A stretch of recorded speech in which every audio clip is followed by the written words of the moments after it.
Of course, in typical fashion, I got halfway through this and realised that I didn't actually have the program running. So, Hotfix 22.17.1 has just dropped. In this, there are the usual changes and fixes, kind of orientated around the Kuva survival. As now, as you can see, it actually says Kuva survival, though this has been nightmare mode more than it has anything else. Still really tempted on jumping in there just to see what it's like, but energy drain mode, actually that wouldn't be so bad. Taking Necros in with his augment. Might try that later. Anyway, moving on. There's been a lot of fixes for it. UI based mainly and time based.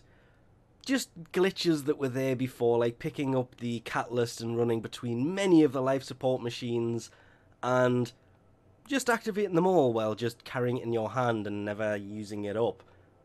That's all been fixed now. Kind of a shame, actually. I kind of like doing that. I also expected the Fomorian to be coming because in general changes it does mention that the drop rates for Endo and the Imperator Vandal parts from that, I think they've been increased, or maybe there's a chance of actually dropping it more. I know that sounds kind of really weird to say because increased and dropping more is the same thing, but maybe if you don't get a Imperator Vandal part now, you'll actually get Endo. Without it being here, pretty hard to actually say which way that works now. I don't have any, but there are also changes to the trading for legendary arcanes. They're the platinum coloured ones. It's like the silver ones here, but much more silver. It's 100,000 for unranked, 300,000 for rank 1, 600,000 for rank 2, like this one, and rank 1 here. I don't have anything rank 3, but it's 1 million for that, but this is only for legendary arcanes. Normal ones here, the rare, common, uncommon, they'll be exactly the same as they were before because they didn't mention any of that has changed. Then of course we head down to Cetus, see what's going on down here. I wonder, do you have a placeholder style weapon? Because last time this came, you had placeholders. Nope, that's actually that's a good thing. But of course, as has been expected for a long time now, it has returned.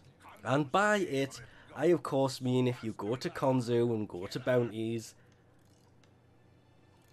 Plaguestar has returned. Okay, and what's in there? Neo A1 relic. Ooh, actually, that's not bad at all. The only real issue is the standing you get from this wasn't really that much, and to gain the rewards from it you have to come to NAKAK here and go to operational supplies and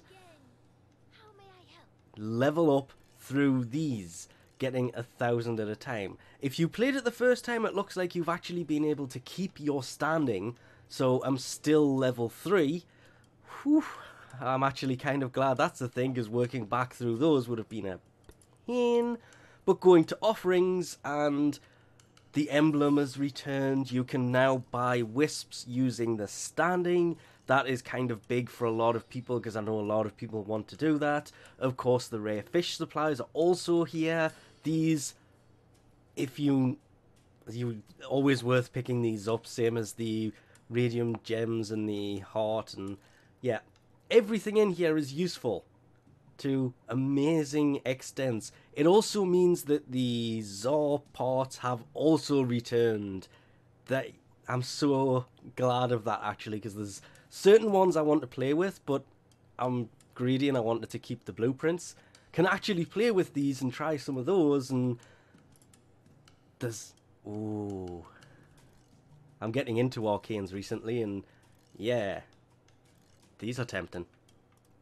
So it's the same thing that was brought last time, same as last time. You are going to need the Eidolon, yeah, this thing, and the catalyst that goes with it. Then of course the actual mission for this is so much fun. You can actually, you just go in, you do the few things, you have to inject the catalysts and the other Eidolon thing.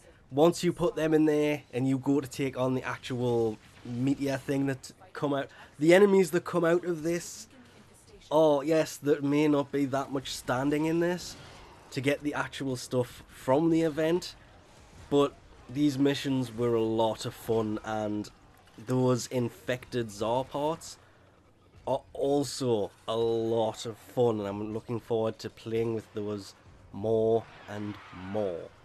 Of course, this is all assuming that you don't accidentally forget to take your infusers and catalysts, and this will run on PC from April the 5th until April the 17th, with it planning to return on console very shortly. And lastly, there is the Anoris Ramses change.